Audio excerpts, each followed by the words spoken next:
Malgré mon jeune âge, j'ai eu plusieurs vies. Plusieurs vies parce que j'ai été sportif une première fois dans le BMX, où j'ai été plusieurs fois champion d'Europe et champion du monde, 3 fois exactement. Puis ensuite, je suis devenu pilote professionnel de motocross.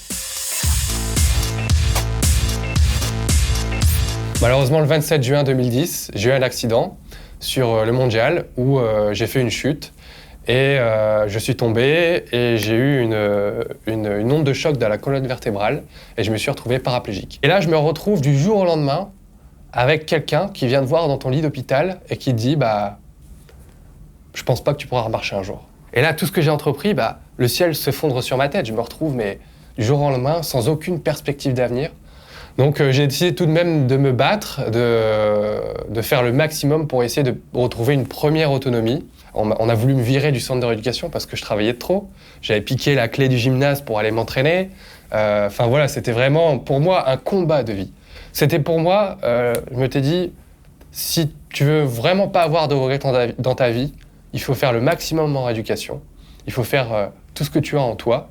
Malgré le fait que j'ai perdu 80% de mes muscles, j'ai développé une marche pour me remettre debout et marcher avec des béquilles. Dès que je suis sorti du centre de rééducation, j'ai voulu rebondir pour me reconstruire un objectif, pour donner du sens à cette nouvelle vie. Et là, je me suis lancé l'objectif d'aller aux Jeux paralympiques de Rio 2016 en natation. Parce que la natation, c'est un sport dans lequel je me sentais libre, un sport où il n'y avait pas ce fauteuil roulant ni les attelles.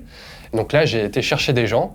Pas facile de les convaincre quand on leur dit qu'on n'a jamais fait de natation. Et en 5 ans, j'ai réussi à devenir 12 fois champion de France en e-sport, champion d'Europe, recordman de France et vainqueur des Jeux européens en 2015. Je me suis lancé le défi d'aller au Dakar en 2020, donc de faire le Paris-Dakar en voiture. Donc avec les valides, il n'y a pas de catégorie handisport. Donc moi, le moyen de démontrer que malgré le handicap, malgré tout ce qui m'est arrivé, on peut une nouvelle fois aller se battre avec les valides, et je compte bien vraiment y arriver. M'étais dit, pour accepter le handicap, même si Axel, tu restes dans un fauteuil roulant, tu pourras peut-être être heureux dans ta vie. Et pour moi, ça, c'est la base de la vie de chacun d'entre nous. Donc je dirais aux jeunes, aux moins jeunes, aux personnes qui se posent des questions, profitez de l'instant présent, prenez vos décisions et croyez en vos rêves. Voilà.